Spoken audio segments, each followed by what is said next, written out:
Magandang araw po sa inyong lahat. So update muna tayo sa ginawa naming bahay na renovation guys. So dito naman guys, dito tayo sa po kami dito. Kaya meron nakating na tayo. Yes, tapos naghahalo kami para yan sa ano, sa lababo. Ayan. Ayan guys, samahan mo ako sa loob. Tingnan ho natin yung ano nagawa nila sa loob. Saan kaya ko ilalagay nila yung minamasa nila na ano, pangbubuhos yan. Ayan guys. So tingnan natin sa loob guys kung anong ginagawa nila dito.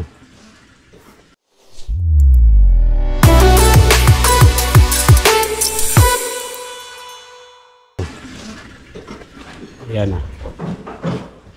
So kulang pa ng tubig, nabubuo tubig. Ayan guys. So nagbuhos na sila dito sa parang guys. Dito na dito guys. Ang labas ko guys, ginawa nila. Magaganda ng set up dito na lababo guys. Kasi puro malalaki yung bakal. Puro malalaki yung bakal na ginagamit. Ang thickness ng bakal nito guys 12 mm yan guys. Horizontal o vertical 12 mm ang ginagamit na. Tapos tinatalian ng wire. Ayan guys. Halos nakatikit-tikit yung bakal guys. Ang thickness, ang layon yung bakal na ito guys na 10 cm 10 cm to 12 cm. Ang layon na guys. So, kasi natin sila pagbubuhos ito guys sa taan. Ayan guys. So dito, meron din mo kakabit ng bakal. Nakabitan ng bakal dyan guys. Para sigurado, hindi ka basta-basta bibigay. Kasi wala, ano dito guys, kasi walang pailig sa alin guys. So, formal lang ang gumagawa niyan. Formal lang ang nagdadala niyan. So, ginagamitan namin ng mga laki na bakal. Hindi kayong laban pag aakyatan ng kahit sino. Kaya ganito ka tibay yung bakal na nilagay namin guys. 12 mm lahat. Yan guys. So, kasi naglagay kami ng double bakal nito. Tatlong patong na bakal guys. So, nilagyan ng halo guys. Bubuhusan namin na ito. Ayan guys. Update lang tayo guys.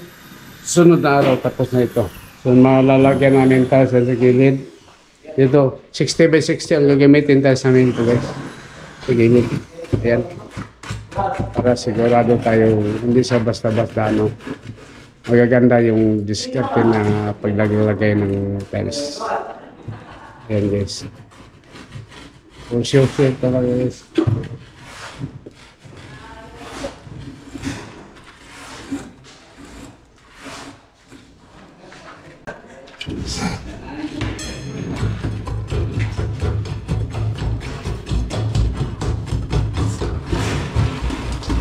Maganda yung siksik na siksik talaga guys para tibay talaga yung ginagawa ng lababo.